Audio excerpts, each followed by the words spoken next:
Call 6 Investigates has uncovered problems with a system meant to protect your child at school. A new law says school districts must report when they use seclusion or restraint on a student who is out of control. However, Call 6 Investigates' Kara Kinney uncovered some districts misreporting that information.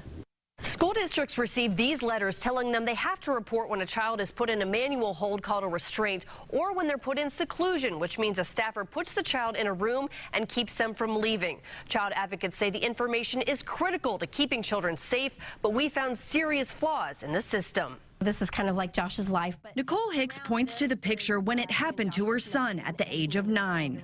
Josh endured restraints. He came home with bruises on his wrist and part of his arms. Josh has autism and a mood disorder. Nicole says the school didn't send home so much as a note about the restraint. I had a 9-year-old who started going back to the bathroom in his pants. Nicole was instrumental in passing a new law that requires school districts to report every time a staffer secludes or restrains a child. It's supposed to be used as a last resort to keep the child safe from hurting themselves or others. We have to look at when we're doing it, how we're doing it, and making sure that we're doing it correctly. Call 6 Investigates obtained seclusion and restraint numbers from the 2015-2016 school year. School districts reported nearly 6,000 restraints and more than 6,000 seclusion incidents. But when we checked with districts reporting some of the highest numbers, like Lafayette and Richmond, they told us they misreported. And when we looked closer, more than half of school districts reported zeros across the board, not a single seclusion or restraint. We showed our findings to Indiana Disabilities Rights' Melissa Keys. Had you seen these numbers until we showed them to you? No. It's all over the place. Exactly. The problem, according to Keys, is there's no teeth in the law, no punishment for school districts who misreport. It's great in theory that we have this, but in practice it's just falling short. Pike Township has the highest number of reported seclusions with 603. Megan Ehlers oversees special education and says they take the definition of seclusion literally when a student's way out is restricted. This follows the federal guidelines. They call their seclusion rooms calming rooms. It's like an empty closet, 5 feet wide, 7 feet long. Ehlers explains a child typically spends only about 5 minutes inside. We don't ever want this to be a scary situation. Teachers have to hold the door to keep the child in. They cannot lock it and walk away.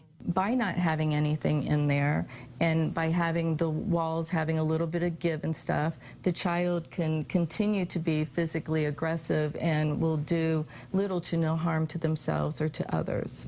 After we started asking questions about this statewide data, the Commission on Seclusion and Restraint met for the first time in more than a year. I think every school has at least one seclusion during the school year.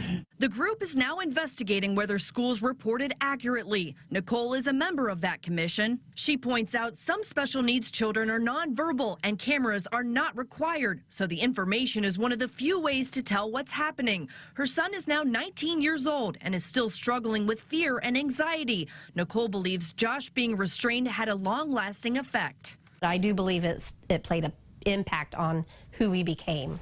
The commission is sending out letters to districts reminding them of their obligation. They're also looking to tweak the definitions of seclusion and restraint because there's a lot of room for interpretation. Kara Kinney, RTV6. To Call 6 Investigates, tonight our team is exposing a hole in a system that's supposed to protect your son or daughter while they're at college. One of the worst flaws we discovered, a student expelled for sexual misconduct can simply move from college to college without school officials ever knowing about their past. Call 6 Investigates' Kara Kinney joins us now with the concerning results for a 2-month investigation. Kara. That's right, Todd. Title IX is the federal civil rights law that bans sex discrimination in education. It's best known for breaking down barriers in sports. It also requires universities to investigate reports of sexual misconduct.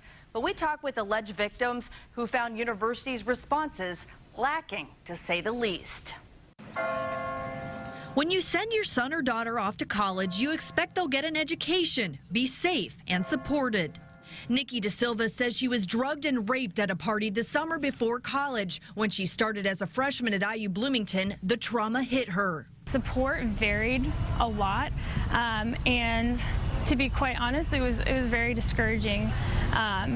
When I reached out to my professors, some of them just kind of looked at me and said, well, you should have said something earlier. Because the alleged rape happened before Nikki was a student, the university could not trigger a Title IX investigation, a formal process that requires universities to investigate and make certain accommodations for the alleged victim. By the way, Title IX investigations are completely separate from criminal investigations. Every university that accepts federal funds is required to have at least one Title IX officer who investigates sexual misconduct, an umbrella term that includes harassment, sexual assault, domestic violence, and stalking. Haley Ryle says IU found her alleged rapist not responsible despite rape kit evidence. At an off-campus fraternity party recruiting event situation, and I was sexually assaulted by an acquaintance that I had met that night. Jane Doe says she was raped and beaten by then Vincennes University student Valdemar Castellano. Jane's attorney, Ron Laneker. It's appalling that this happened. Jane filed this federal lawsuit alleging Vincennes violated Title IX, leaving her and other students vulnerable. Castellano was allowed to continue attending Vincennes despite 6 harassment claims filed against him, according to her attorney. It's disturbing. To have this person continue at the university was a ticking time bomb. We're pretty much ready to explode.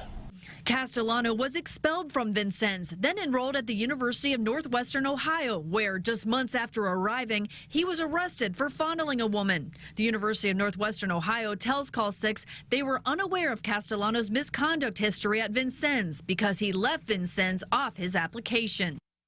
Call 6 Investigates did some checking and learned there is no requirement for universities to share sexual misconduct information with each other. No database, no requirement for sexual misconduct findings to be listed on transcripts. It makes it free for people to be victimized a second, third, or whatever time. Castellano left Northwestern Ohio and is now at yet another university, Rhodes State. They wouldn't tell us if they were aware of Castellano's history at 2 other universities. As for Jane Doe, she dropped out of Vincennes University, which declined to comment on her lawsuit. Haley Ryle and Nikki DeSilva transferred to other IU campuses. Emily Springston oversees Title IX for all IU campuses statewide and says alcohol is involved in most sexual misconduct cases and can cloud memories. So we reach out and have to talk to all of these individuals. This is part of a thorough investigation. It can take time, it can get complex. Springston couldn't talk about specific cases because of privacy laws, but she says IU's made a lot of improvements, including adding online sexual misconduct training for employees. In all 3 cases, their alleged rapist did not face criminal charges, despite police reports on file. They want the feds and universities to do better when it comes to handling sexual misconduct on college campuses. And I felt like it was my fault. And I don't want other people to feel like that. We reached out to Valdemar Castellano for his response, and he threatened to file charges against us. Another hole in the system, a lack of public information.